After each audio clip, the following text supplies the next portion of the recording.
আসসালামু আলাইকুম। যারা ব্রয়লার মুরগি খেতে চায় না তাদেরকে একবার হলেও এভাবে রান্না করে খাওয়ান, দেখবেন সে বারবার খেতে চাইবে।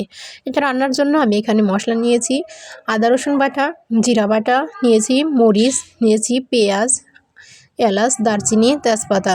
আমি এখানে গুঁড়া মশলা নিয়েছি, হলুদের গুঁড়া, মরিচের গুঁড়া, জিরার গুঁড়া এবং লবণ। এখানে মাংসটা আমি ভালো মতো ধুয়ে পরিষ্কার করে নিয়েছি। এবারেতে আমি দিয়ে দিব সামান্য বাটা মশলা, হলুদের গুঁড়া, মরিচের গুঁড়া এবং লবণ। এটা দিয়ে ভালোভাবে মিক্সড করে এটা রেখে দিব 10 মিনিটের জন্য।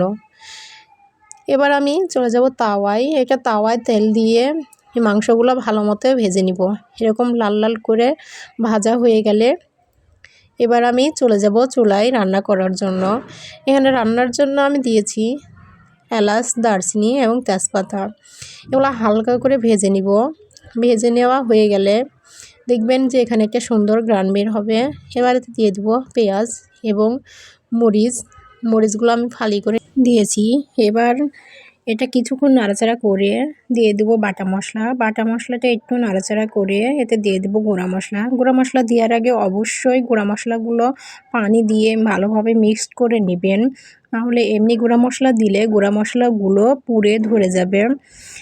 এটা মিক্সড করে আমি মশলার সাথে দিব এবং এর সাথে আরও একটু সামান্য পানি দিব, দিয়ে মশলাটা ভালোভাবে কষিয়ে নিব। মশলাটা আমি ততক্ষণ ধরে কষাবো যতক্ষণ ধরে কষালে এর থেকে তেলটা উঠে আসবে। এরকমভাবে যখন মশলা থেকে তেলটা ছেড়ে দেবে বুঝবেন মশলাটা কষানো শেষ। এবার আমি এতে দিয়ে দিব ভেজে রাখা মাংসগুলো দিয়ে ভালোভাবে নেড়ে চেড়ে কিছুক্ষণ কষিয়ে নিব।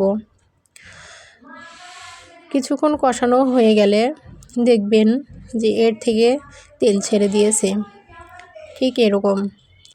এ পর্যায়ে এবার আমি এতে অ্যাড করে দিব পানি। পানিটা গরম হলে ভালোই হয়। এখানে পরিমাণ মতো পানি দিয়ে দিবেন। পানি দেওয়া হয়ে গেলে এটা 10 মিনিট জাল করে নিব। 10 মিনিটের জন্য এটা ঢাকনা দিয়ে ঢেকে দিলাম। এবার 10 মিনিট পরে আসলাম, দেখেন এর ঝোলটা অনেকটা গাঢ় আর মাখা মাখা হয়ে গেছে। এখন নামানোর আগে আমি এখানে অ্যাড করে দিব ভাজা জিরার গুঁড়া। ব্যাস, আমার রান্নাটা শেষ। এই রান্নাটা আপনারা গরম গরম পরিবেশন করবেন, পোলাও কিংবা ভাত কিংবা রুটির সাথে গরম গরম পরিবেশন করুন। যে একবার খাবে সে এই রান্নাটা বারবার খেতে চাইবে।